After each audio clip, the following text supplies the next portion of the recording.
Welcome to the news on NTA International. I am Ogochukwu Ona, and my sign language interpreter is Segun Ajayi. Let's begin with the headlines. Aftermath of U.S. threat of military deployment to Nigeria, President Bola Tinubu calls for calm, says Nigerians are safe and secured. Nigerian engineers raise concerns over infrastructure deficit, seeks partnership with federal government. In Constitutional Court affirms Ouattara winner of Cote d'Ivoire presidential election.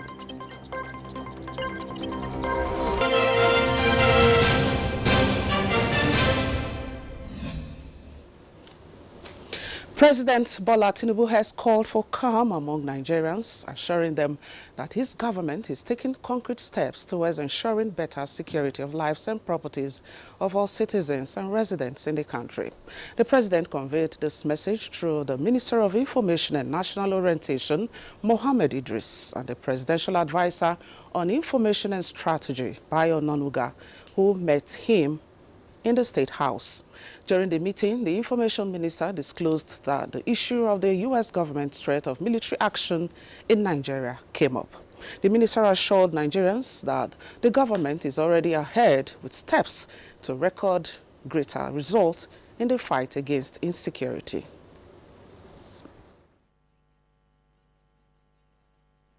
Of the country, reinvigorated the hierarchy of the armed forces. A new chief of defense staff and other service chiefs were appointed. Now, this is all all the issues that came out of the United States. So that tells you that Mr. President has been working assiduously to ensure that Nigeria is a country that remains safer for all Nigerians to live in. We're looking at all the issues, and we don't want to overheat the discussions, but work is ongoing, and we're also opened channels of communication so that the international community will understand what Nigeria has been doing better, and also what we intend to further do to ensure that whatever concerns there are, either domestically here or from the international community, are answered. All right, Honorable Minister, you said some steps have been taken, going by what you have just said. Nigerians have been suggesting so many things, including having a dialogue with the religious bodies and all of that, diplomatic means. What precisely is the government doing in this regard? Well, it's a multiple approach. You know that discussions with the leadership of the religious groups is an ongoing effort. Mr. President has been meeting with them, and of course he will continue to do that. They're all Nigerians, and he is leading them, and so they're of course an important stakeholder in the Nigerian project. So yes, Mr. President will continue to engage with them. Mr. President will continue to engage with his national community, not just the United States, everyone, the regional bodies, the continental bodies, and everyone that we think has a role to play in ensuring that Nigeria succeeds in ridding this country of these criminal elements that are helping the world to drive this narrative so that Nigeria will have a very bad name. And we know that this is not who we are as a country. So for us to be characterized as a country that is not tolerant when it comes to religion is not accurate. This is absolutely false. Nigeria has Muslim and Christian and even those who do not believe in any of these religions. And our constitution guarantees that everyone should practice his faith without let or hindrance, and Mr. President is going to respect that to the letter. So again, yes, we have these security challenges, but nowhere has there been any decision to favor one religion or the other, or to inflict violence over one religion. What has happened is that we have these extremists that are driving this narrative, and the desired outcome for them is to see that this country is divided, and we want to caution Nigerians to look deeper. This is a time for us to reflect on our nation, to reflect on our unity, to come together. This is not the time for division, it's not a time for rhetoric, it's not a time for politics. It is a time for nation building, a time for calling for everyone, to come together so that we can continue to have the Nigeria of our dream. And similarly, the federal government is clarifying that the country's constitution does not allow religious persecution, as being alleged by a portion of the international community. Minister of Foreign Affairs Yusuf Tuga made the clarification at a press conference in Germany. Chukwunonso Nwabweze reports. Yusuf Tuga, while responding to questions about U.S. President Donald Trump's warning of potential military action if Nigeria fails to curb the alleged killing of Christians by insurgents at the press conference in Berlin, emphasized that Nigeria's commitment to religious freedom and rule of law as provided in the nation's constitution makes it impossible for any religion to be persecuted under any guise. This is what guides us. And this is what shows that it's impossible for there to be a religious persecution that can be supported in any way, shape, or form by the government of Nigeria at any level, be it federal, be it regional, be it local. It's impossible. And our laws are there. Joined by his German counterpart, Tuga warned against any attempt to divide Nigeria along religious lines as he drew parallels with Sudan. Trying to make the world understand is that we should not create another Sudan.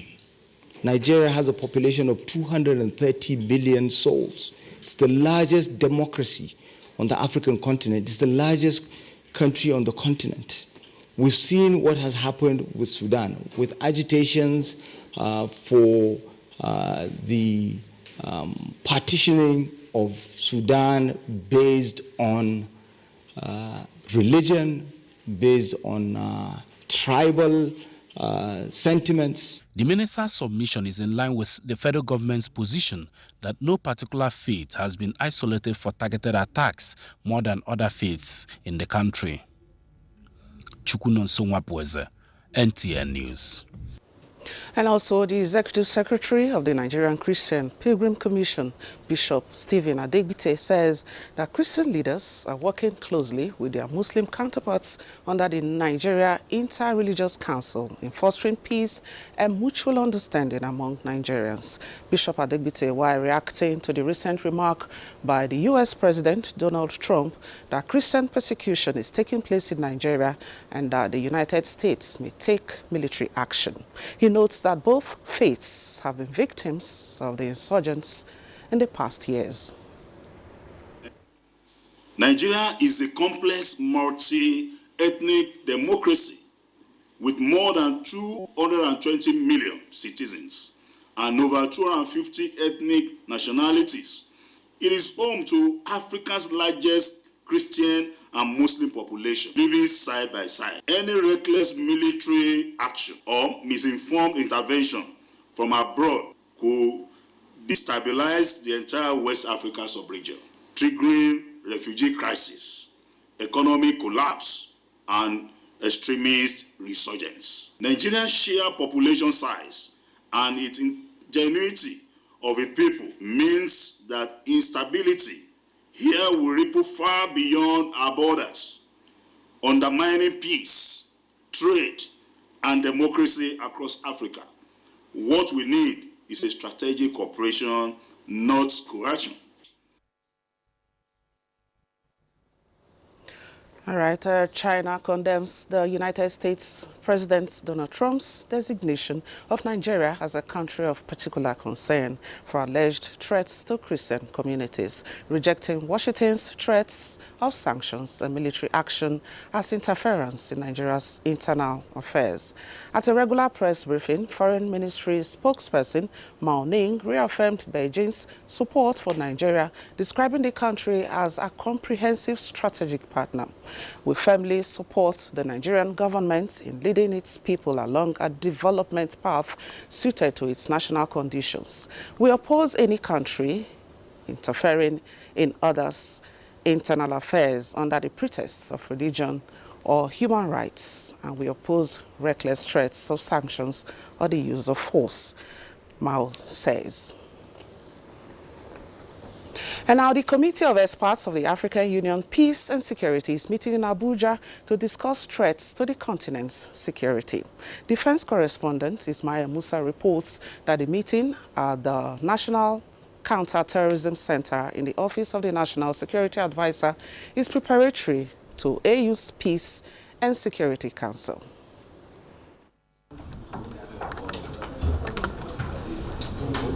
A committee of experts of the African Union Peace and Security Council meeting in Abuja. The goal, to review threats to security on the continent and advise the Peace and Security Council. We gather at the time where the continent is in serious challenges. These challenges demand a renewed collective commitment of this critical committee.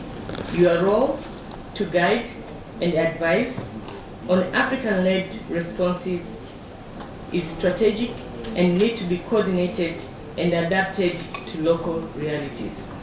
Terrorism, armed conflicts, transnational crime, political instability and military coups remain threats to security on the continent. The government of the Federal Republic of Nigeria remains deeply committed to the war against terrorism and to advancing the cause of peace and security on the African continent. This commitment was further demonstrated during the high-level African Counterterrorism Summit held in Abuja in April 2024. The outcome of the meeting is expected to shape the decisions of the Peace and Security Council, the standby decision-making body of the African Union, responsible for management and resolution of conflicts on the continent. The forum also seeks to strengthen strategic security networks among the AU experts in view of the dynamic nature of the emerging threats in the African continent. From the National Counter-Terrorism Center here in Abuja, Ismail Musa, NTA News. Vice President Kashim Shettima has departed Abuja for Brazil to represent President Bola Ahmed Tinubu at the 30th session of the United Nations Climate Change Conference, tagged COP 30, scheduled to hold in the South American country. The summit, convened by Brazil's President Luiz Inácio Lula da Silva in collaboration with other partners, will hold from 6th to 7th November in the city of Belém, capital of the state of Pará in the Brazilian Amazon. Vice President Shettima is billed to join other world leaders, development partners and business executives at the event themed Climate Action and Implementation, with a strong focus on adaptation, forests, biodiversity, and climate justice.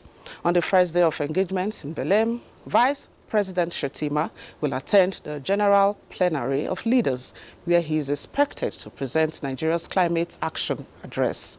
He will also take part in the launch of the Tropical Forest Forever Fund and participate in a roundtable chaired by President Lula on climate and nature before attending an Amazonian cocktail for heads of delegation hosted by the President of Brazil. On the second day of the summit, Vice President Shettima will participate in two roundtables chaired by President Lula on energy transition, as well as the review of the Paris Agreement, with a focus on nationally determined contributions and financing. At the conclusion of his engagements, the Nigerian Vice President will proceed to the city of Brasilia for a reciprocal visit to his Brazilian counterpart, Vice President Geraldo Alckmin, who had embarked on a historic three-day visit to Nigeria earlier in June. In the city of Brasilia, VP Shettima, accompanied by top Nigerian government officials, will engage with his Brazilian counterpart to further deepen Nigeria's South-South diplomatic ties. The Vice President is expected back in Nigeria at the end of his engagements in Brazil. Now, Nigeria and Hungary have signed a memorandum of understanding to strengthen cooperation in water management, innovation, and climate resilience. Usman Zubair reports that the agreement sealed between the Budapest University of Technology and Economics and Nigeria's National Water Resources Institute, Kaduna, was one of the major highlights of the Nigeria-Hungary Water Forum held in Abuja.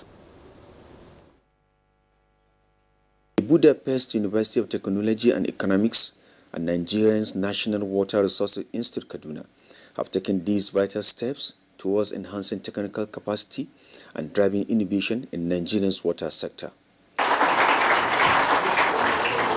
This partnership will promote advanced training for Nigerian engineers, support joint research on water security and climate adaptation, and encourage knowledge exchange in flood control and basin management.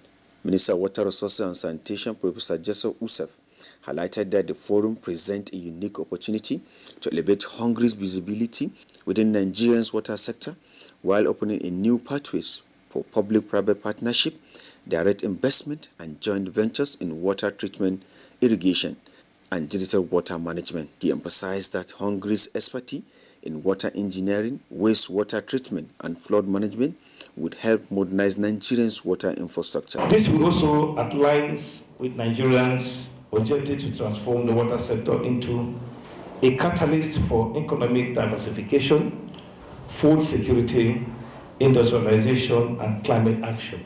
Hungary's ambassador to Nigeria described the forum as a milestone in bilateral relations and reaffirmed his country's readiness to share its technology and experience with Nigeria. He said Hungary's strong engineering tradition and advanced water infrastructure made it a reliable partner in Nigeria's effort to reform its water sector. Hungary stands ready to share its knowledge in flood management, urban water supply and sanitation infrastructure, as well as in training and research. The Nigeria-Hungary Water Forum brought together government officials, engineers, and researchers to explore partnership in sustainable water management and technological innovation. Featured technical sessions, presentation of flood control, rural water supply, and climate adaptation strategies from various agencies and academic institutions.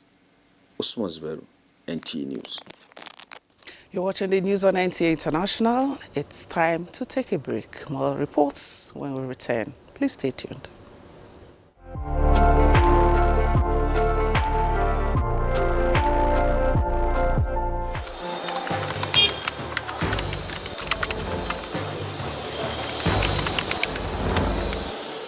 You have no better friend and partner than Nigeria.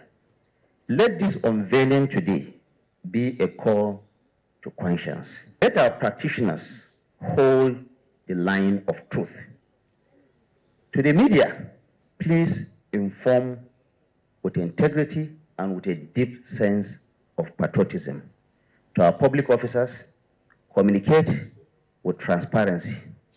To citizens, please let us speak with empathy.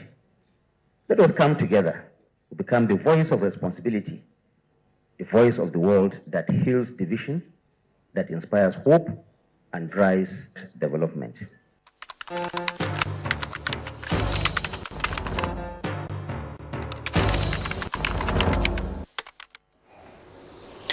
Thank you for staying tuned.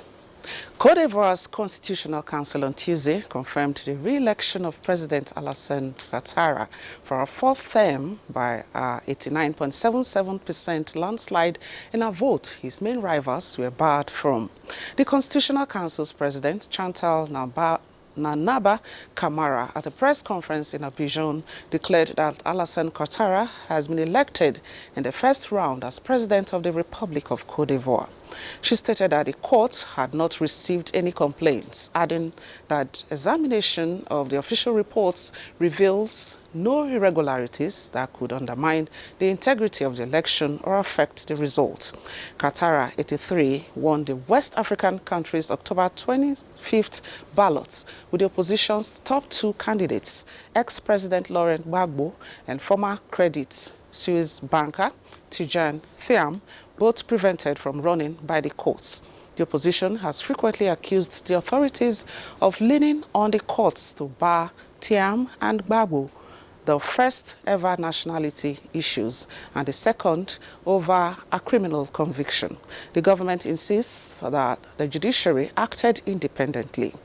In a post on X Tuesday, Ouattara thanked Ivorian voters for their renewed confidence in him. And our President Bola Tinubu this Tuesday received the Archbishop of Abuja Catholic Diocese, Most Reverend Ignatius Kaigama, in the State House. The meeting between the President and the religious leader and interpersonal consultation lasted about 40 minutes behind closed doors. Although details of the meeting were not made public, the consultation came at a time some quarters are alleging religious persecution in the country. State House correspondent Musba Odan Wahab reports that President Bola Tinubu has at different fora affirmed his government's respect for the Constitution, which guarantees rights of every Nigerian to choose and practice any religion freely. The federal government, the Federal High Court has again adjourned the terrorism trial against Nnamdi Kanu to the 5th of November 2025 for the defendant to enter his defense. Judiciary correspondent Austin Anyebe reports that this was after the defendant declined to enter his defense, claiming that there is no charge against him under the Nigerian law. At the resumed trial on Tuesday, the defendant Nnamdi Kanu was asked to open his defense, but he claimed that there is no charge against him, hence there is no need for him to enter his defense. Raising some points from the motion filed in respect of a no case against him, Kanu cited Section 36, subsection 12 of the Constitution of the Federal Republic of Nigeria, 1999 as amended, where he said no one can be convicted of a case where there is no charge preferred against him. He further said that the law upon which he's been tried is a repealed law. Prosecution counsel Adegboyega Awomolo, Senior Advocate of Nigeria, contends that the court should take the motion filed as his final written address and proceed to give judgment, that he has replied to all the issues raised by the defendant. But Justice James Omotosho, who chronicled the trial from 2015, maintained that in the interest of justice, both parties have agreed for an accelerated hearing and therefore cannot entertain any preliminary issues at this stage, more so that he had ruled on the earlier no-case submission entered by the defendant.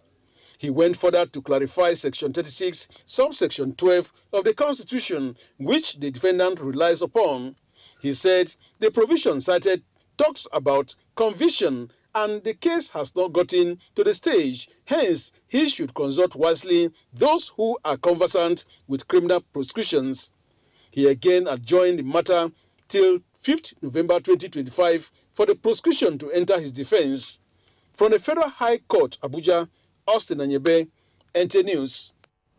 And still talking judiciary, a Federal High Court presided over by Justice James Omotosho has adjourned to 5th of November 2025 for the defendants, Abba Kyari and 2 others, to continue with their defense. Let's rejoin correspondent Austin Anyebe. The federal government filed a 24-count charge against the suspended Deputy Commissioner of Police, Abba Kyari, after uncovering 14 assets linked to him. These assets allegedly linked to the former commander of the intelligence response team include shopping malls, residential estates, polo grounds, lands and farmlands in different locations in the FCT and Maiduguri, Borno states. The prosecution allegedly established that several millions of naira and more than 7,000 pounds were discovered in his various accounts. The Defense Counsel, Onyechi Ikpeazu, Senior Advocate of Nigeria, has moved for a no-case submission, but the court ruled that Kyari has a case to answer and should enter his defense. Opening his defense this Tuesday, Abba Kyari, who is the first witness, denied ownership of some of the properties linked to him, saying they belong to his father, as the documents of those properties are with the Ministry of Land in Borno State. He denied ownership of Polo Ground, saying he's surprised that the large expanse of the Polo Ground will be linked to him.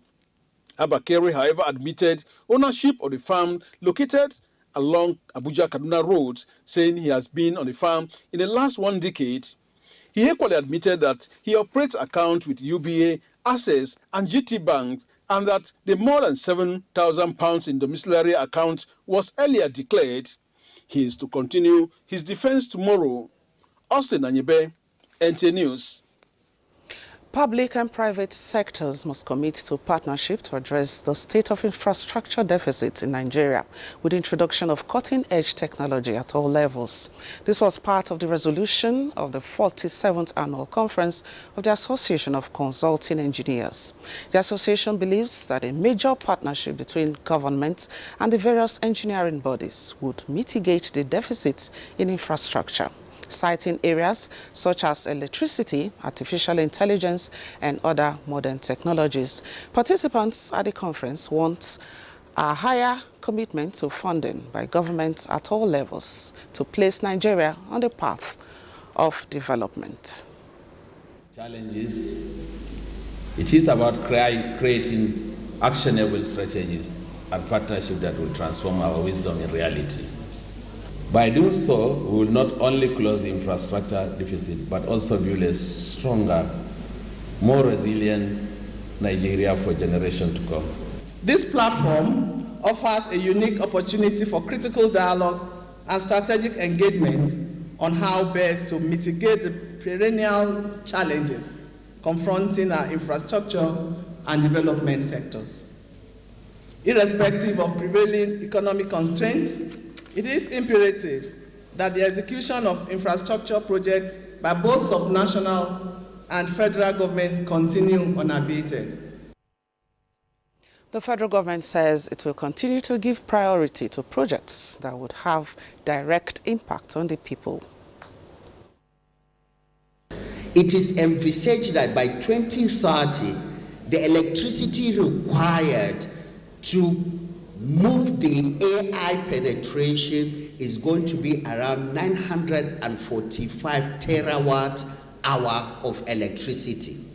While in Nigeria, we are talking of bridging electricity access gap, a number of people are looking at how to triple their electricity for them to harness the new AI generation. Since assuming office, President Tinubu has set in motion a transformative agenda to modernize Nigeria's critical infrastructure through clear policy direction, robust financing frameworks, and effective project delivery mechanisms. The conference has at its theme closing the national infrastructure deficit and the strategic roles of consulting engineers. And now we have come to the end of the news. I am Ogochukwu Ona, and my sign language interpreter has been Shegun Ajayi. Thanks for watching.